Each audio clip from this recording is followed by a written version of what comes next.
Time now for the weather forecast. Here's Derek.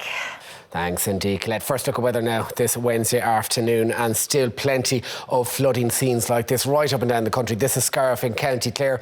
Coming in from Owen O'Hagan online, as you can see, the River Graney completely burst its banks there into the local park. And over the next couple of days, it's remaining quite unsettled.